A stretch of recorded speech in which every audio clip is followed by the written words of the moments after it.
Bună și bine ați revenit la un nou episod din bucătăria mea.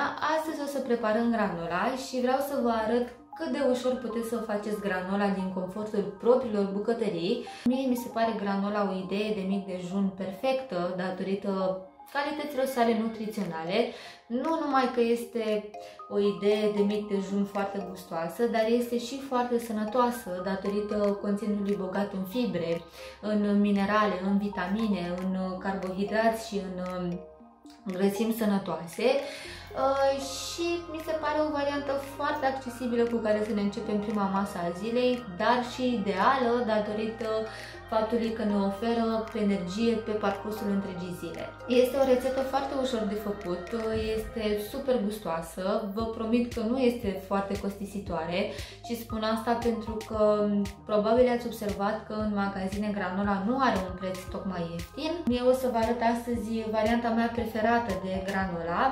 Însă este bine să știți și trebuie să știți că o puteți adapta în funcție de preferințele voastre, în funcție de buget, în funcție de alimentele care vă plac mai mult sau alimentele care nu vă plac, că există o mulțime de variante de granola, pentru că orice rețetă de granola poate fi personalizată.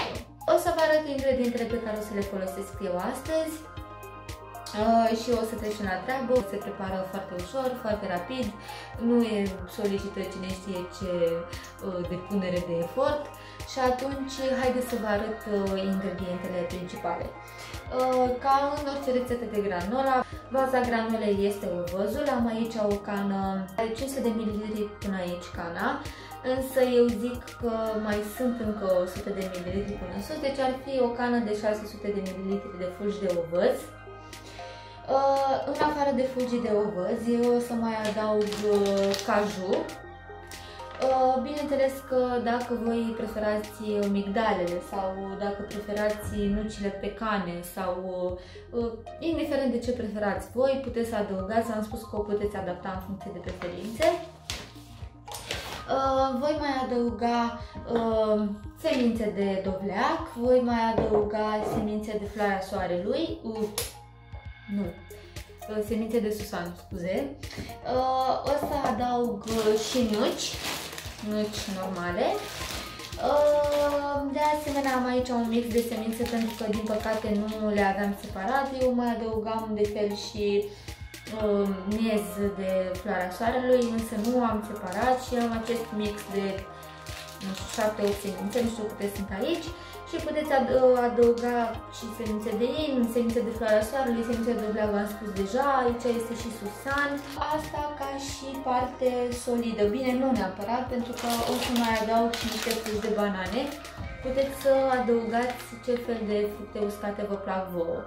Eu nu sunt tocmai fană a fructelor uscate, singurele care îmi plac sunt chipsurile acestea de banane. În schimb, nu prea mănânc curmale, goji, merișoare, chestii de genul ăsta uscate, nu-mi plac, le prefer în stare crudă, ca să zic așa. Și atunci nu o să adaug decât aceste chipsuri de banane, însă asta va fi la final, o să vă arăt un pic mai târziu. Iar pentru prepararea siropului, pentru că o să facem un sirop în care o să îmbinăm acest mix de fulgi de ovăz și de nuci, o să avem nevoie de miere, o să avem nevoie de sirop de arțar, vom avea nevoie de ulei de cocos, eu l-am aici, nu pot să fac așa ca să vă arăt că o să trândesc pe masă, un pic de esență de vanilie, câțiva stropi de sare, bine, asta o să adaug la final, sarea o să adaug la final, nu va fi neapărat în siropul nostru, iar eu personal obișnuiesc să adaug în sirop și câțiva fulgi de cocos. Puteți fulgi de cocos să îi adăugați și la final, nu este neapărat necesar să îi adăugați în partea lichidă a acestei rețete. Și atunci haideți să trecem la treabă. Ok, și o să avem nevoie de un bol încăpător în care o să amestecăm tot mixul nostru de fulgi de ovăz cu semințe și cu nuci. Am adăugat cana de fulgi de ovăz întreagă în acest bol. Voi adăuga cam 2 cupe de 100 de mililitri, sunt în mililitri măsurate cupele, de nuci de caju.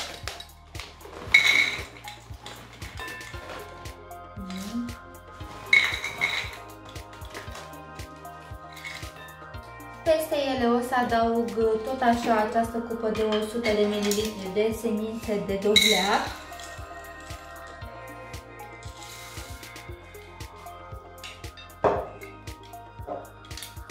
Voi adăuga și semințe de susan, însă voi adăuga cum ar veni 2 linguri, aceasta este măsura unei linguri și voi adăuga 2 linguri de semințe de susan. Asta pentru că am susan și în mixul acesta de semințe pe care o să-l adaug pe tot, nu mai este foarte mult aici, cred că sunt cam o cupă din asta întreagă, ia să vedem. Sper că nu v-am făcut creierii. Mai puțin de o cupă. Ok. Și de asemenea am spus că o să adăugăm și nuci normale. Și o să iau tot așa 2 cupe din acestea de 100 de ml.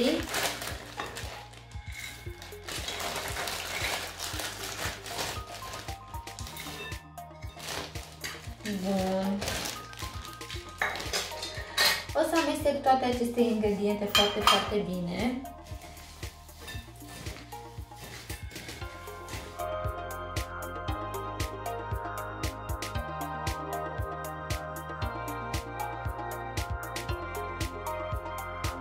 Bun, așa arată partea noastră de semințe și de fulgi de ovăz și de nuci. Iar acum o să trecem la partea lichidă. O să pun aici în această cană 100 de ml de apă.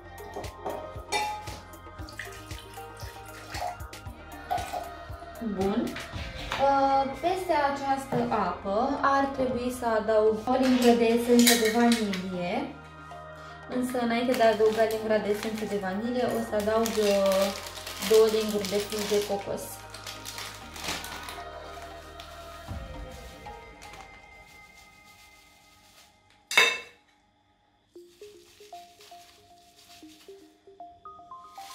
O lingură de vanilie.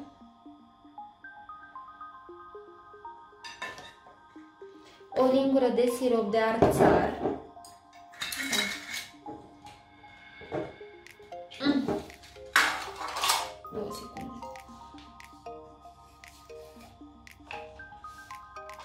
Bineînțeles că partea de fulgi de cocos și partea de sirop de arțar este opțională. Dacă nu aveți sirop de arțar și aveți doar miere, puteți să adăugați doar miere. Sau dacă nu aveți miere și aveți doar sirop de arțar, puteți să adăugați doar sirop de arțar, doar cu o cantitate mult mai mare și în funcție de cât de dulce vă place vouă să fie granola.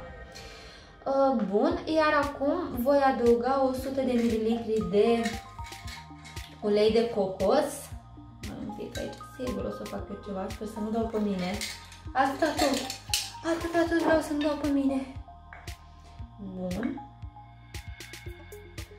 Și ce credeți, am avut aici în acest bol fix 100 de ml de ulei de cocos. Nu vine să cred nici mie, nu vine să cred.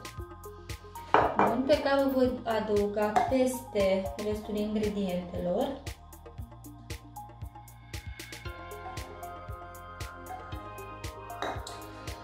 Așa, iar aceste ingrediente o să le amestec foarte, foarte bine și o să le pun un pic la foc cât să se încălzească, nu o să le fierb sub nicio formă, pur și simplu o să le încălzesc un pic ca să se amestece mult mai bine ingredientele între ele. Da, stați, am uitat să pun miere. Scuze, o să punem și miere și o să punem cam 2 sau 3 linguri de miere, doar că nu știu cât de bine pot să iau eu de aici cu asta. Asta e o lingură.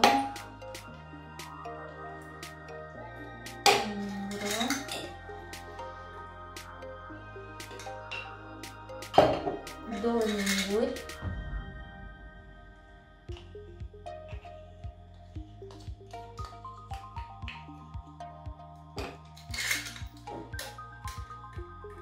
Trei linguri de miere.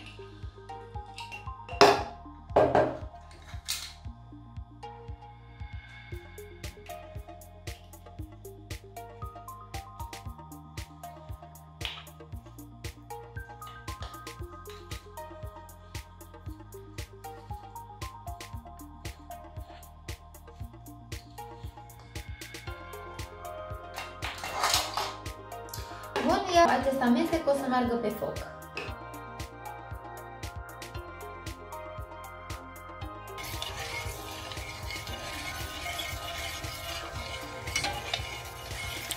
Și amestecăm foarte, foarte ușor ca să se îmbine toate ingredientele. Dar v-am spus că nu vom fierbe, vom lăsa doar să încălzim aproximativ 3 minute.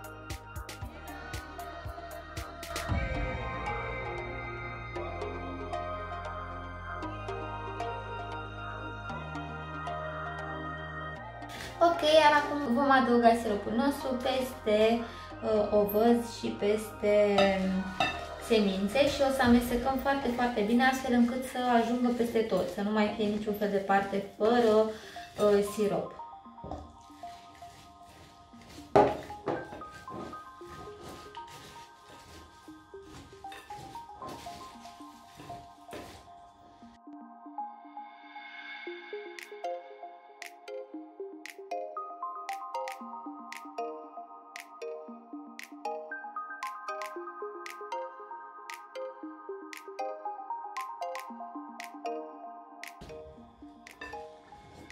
Bun, iar acum după ce am amestecat foarte, foarte bine toate ingredientele, am aici o tavă peste care voi pune hârtie de foc și vom adăuga toată compoziția noastră în această tavă.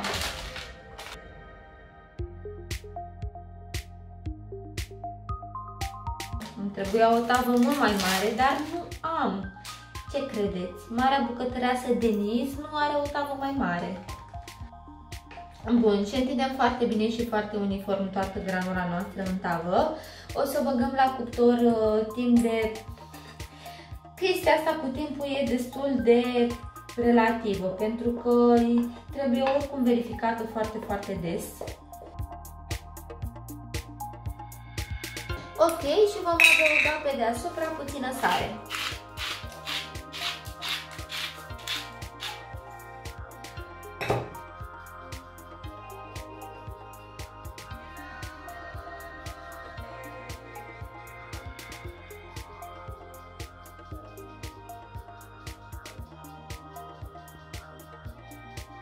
Iar acum tava noastră cu granula va merge la cuptor, o să o pun pentru aproximativ 25 de minute, 30 de minute, însă nu trebuie să vă luați după timpul ăsta, este absolut obligatoriu să o verificați la fiecare 15 minute, pentru că se coace destul de repede și se poate arde la fel de repede și de foarte multe ori este necesar să mai amestecăm prin ea astfel încât să se poată coace uniform. O să o verificăm după 15 minute și o să o amestecăm și o să vedem cam în ce stadiu este.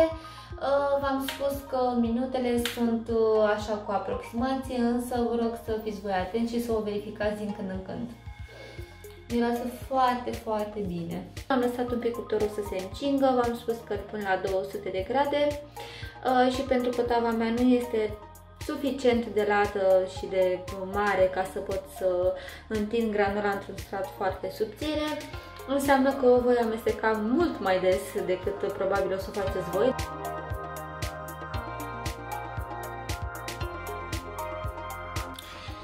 E gata granula noastră! Tararam, pararam!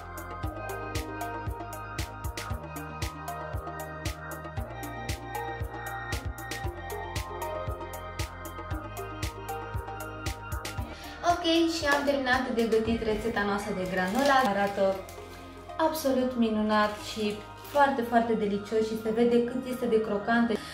Ce trebuie să știți este că aceasta trebuie depozitată fie într-un borcan cu capac, fie într-o caserolă cu capac, în ce vreți voi, ideea este să o acoperiți, ca să poată să-și păstreze acest crunch care o face absolut delicioasă și care o face foarte atrăgătoare de mâncat în diminețile noastre. Mie îmi place foarte mult să o servesc fie cu iaurt, fie cu lapte. Dacă vreți puteți să adăugați migdale, dacă vreți să scoateți ceva din ea, puteți să scoateți absolut ce vreți, dacă nu vă plac semințele de dovleac sau semințele de floarea soarelui. Important este că poate fi adaptată în funcție de preferințe și este o rețetă foarte ușor de făcut. Dacă vreți să vedeți mai multe videoclipuri postate de mine, puteți să apăsați pe butonul abonează-te și puteți apăsa și pe clopoțel pentru a-l activa și pentru a primi notificări de fiecare dată când voi încărca câte un nou videoclip pe canalul meu. Până atunci, vă pup, eu sunt Denis și ne revedem data viitoare aici pe canalul meu de YouTube. Bye!